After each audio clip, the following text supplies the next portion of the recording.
Hi, welcome back to Kearney Creek Farm. Today I wanted to go over a few of the items that we keep in our UTV. So if we're out and about, we're doing a project, we're out in the pasture, we're checking on fences, we're checking on livestock. If we see something that needs to be fixed right then and there, we'll take care of it with this toolkit. It's not a comprehensive tool list or toolkit for everything that we'll need for a project, but it's just a temporary band-aid fix usually. Sometimes we can fix it permanently, sometimes we have to come back to it later. It's not a comprehensive list of everything we need for a project, it's just kind of a UTV EDC, let's call it that. So let's get started and see what we have here. First off, just a pair of work gloves. These are North Star gloves, Buckaroos, made in the US. They have a leather palm and a kind of a canvas cotton back. They're real comfortable. I like the fact that it has this more fabric in back because that actually helps with some, like some ventilation or something. I'm not sure, but it just kind of feels more comfortable like that. But these have been great gloves. I like them a lot. Of course, you got to have a hammer. Simple, basic, something to pound something, you can pry something, comes in handy. Tie wire, got to have some tie wire. It's kind of like the duct tape of farming, I would call it that. You've got something that needs to be lashed in place, or say a quick fix on a fence. There we go. Just grab some of this, cut it off, loop it over, and then you can put it around whatever. Use your pliers, tighten it up, get back to it in 2 or 3 years when you think about it again. A pipe wrench on a farm? What? Why? Well, sometimes on gate posts, on the hinge side, you'll have those posts that stick up and stick down. And sometimes from livestock or you just kind of get worn out, you've got to adjust them. You can put this around after you pop your gate off. Put this around your gate post and you can kind of tweak it around. So you got to tighten it up a few times or loosen it up to get that gate to sit right. This comes in handy. This is just an old, I guess it's vintage. Found it at a sale of some sort, like a garage sale or something, but it's got some history behind it. I think it's about 100 years old, 80 years old. I don't know. It's older than I am, which is saying something, and it still works. Probably better than I do. Speaking of prying on things, just your simple little pry bar, nail puller. It's small, simple, doesn't take up too much space, so I just toss it in there. Fencing pliers. These are great little tools here, or a great tool here. Say you got to pull a staple, just use those little jaws there. You can get in there and pull a staple. It's hard to get to. You can take this like right here underneath the staple and work it out to the point you can get the jaws on there and pull it out. It's got some cutters on there, so you can cut, so you've got to cut some barbed wire. You just stick it in there, cut it. Easy peasy. Works on fencing as well. Don't usually use these for cutting fencing, but if you need to get in there and modify a fence or something, you can just snip it like that. Comes in real handy. Let's see, hammer on there. That's about it. A little punch or awl, or whatever you want to call it. I use this. Sometimes the staple is a little bit too far driven into the wood, and I've got to get this between the wood and the staple because, believe it or not, this little hook here, I could probably take a hammer and beat it down on there, but sometimes this comes in even handier. Just get it between the wood and the staple, hit it a few times, it pushes that staple out enough to where you can grab it with these little jaws there. But again, it's small, lightweight, simple.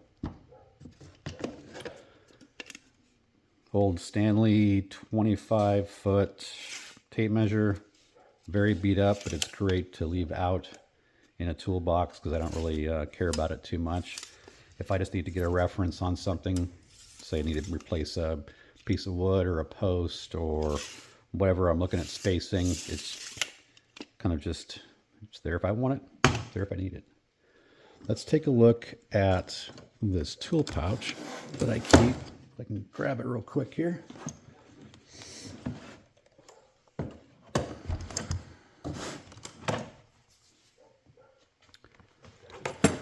So if I need to, I can toss this on. If I'm doing something that takes more than a few minutes and I want to have the tools on me, I just toss this on and it works fine. Kind of a old school classic leather look. I like that look. I do have nylon tool bags too if I'm doing some other kind of work, but I kind of like the classic look of this leather and the kind of that patina it gets eventually. But in here I got a pair of these are channel lock, I believe, slip joint pliers. A couple of these wrenches that come in well for doing gates, fence hardware. So you got a gate's not swinging the right way, you get in there and you can loosen the gate bolt, get it back into position, tighten it back up. Believe it or not, the gates, they seem to want to work themselves out of position or out of place, and you got to kind of really go back every once in a while and tighten things up. But having these two allows me, I believe, 8 different sizes basically in 2 wrenches.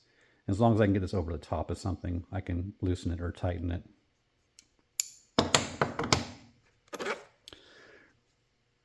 I'm sorry, it's not Lennox. This is a Cobalt razor knife. Very simple. I like this one's great. I've had this for years. I have one at work too. Easily deployable. Blade change is super easy. It's got nice tight lockup. I mean, it's got a little wobble there, but as far as lockup this way, it works. It's cheap too. Sharpie.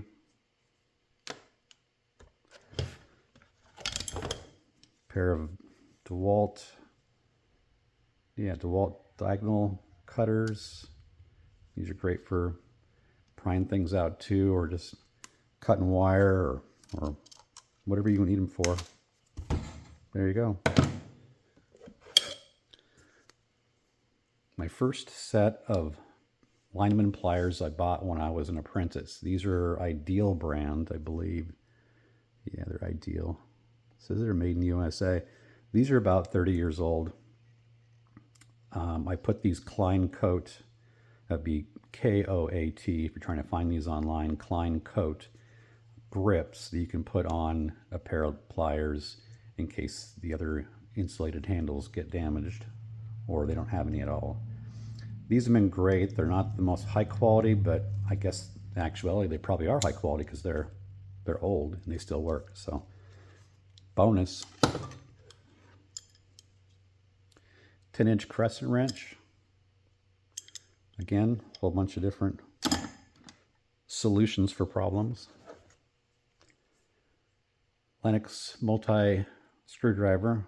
I believe this has a large flat, large Phillips, and a small flat, small Phillips, and it has a nut driver here and here of 2 different sizes. I think that's maybe 5/16 and 3/8. Don't quote me on that. Not too sure. But I prefer the Lennox ones over the Klein. I've used both for years. I've gone to Lennox over probably the past 10 years because I like the thickness of the, I guess you'd call it a barrel here. This seems to have a little more thickness. In fact, I have a Klein right here. You can kind of see, or maybe you can't, how much thicker this one is over this one here. And it tends to, if you reef on something with the Lennox, this doesn't want to misshape, but this Klein one seems to want to round out in here. And then after it rounds out, it seems like these bits don't really have that much. You kind of see how loose that is. It's not much retention. Meanwhile, these, I mean, they lock up tight. So that's why I went from the Klein to the Lennox. Let's see where we went through that. Got a hammer loop. On the side over here with the bag, I just keep some universal band-aids here. Fix-it kits. Just your standard, I call them tie wraps because as an electrician, that's what we called them for years. I think the brand name was called tie wrap, but I guess commoners call them zip ties, I guess. But these are nice to have on hand for repairs. Speed square for, usually I use this if I'm doing some kind of fencing or framing. Not sure why it's really in here. I probably know why, because usually if I'm trying to find it, I don't know where it is and I've got to put it somewhere or else I'll lose it. So, and if I'm working somewhere around a fence, gate, a building or something, we have a lot of blackberries around here. So this is small, compact. I can get around there. I can cut the blackberries out of the way so I can access where I'm working. Try to keep them in a sheath. I'm bad about losing things, so I try to keep things in boxes, sheaths, bags, some sort of organization, or else it'll just disappear. So, and I probably should do some better maintenance on this. This looks a little crusty, but they seem to open and close fine. Let's see, what else do I have here? Just your standard shop towel for wiping stuff off, wiping your hands off, wiping equipment off, keeping things clean. And of course, a tote, a Husky tote to keep it all in. And I believe that is about all that I carry in the UTV for day-to-day use. If anyone has any tips, tricks, recommendations, things I can do differently, things I should get rid of, things I need to add, you let me know in the comments and I will definitely take it under consideration. This is always evolving. Things are always changing. I'm always looking for the next best thing. I'm looking for ease. I'm looking for efficiency. And again, ever evolving. Got any suggestions? Leave them in the comments. Thanks, guys, for showing up, and welcome back next time. Bye.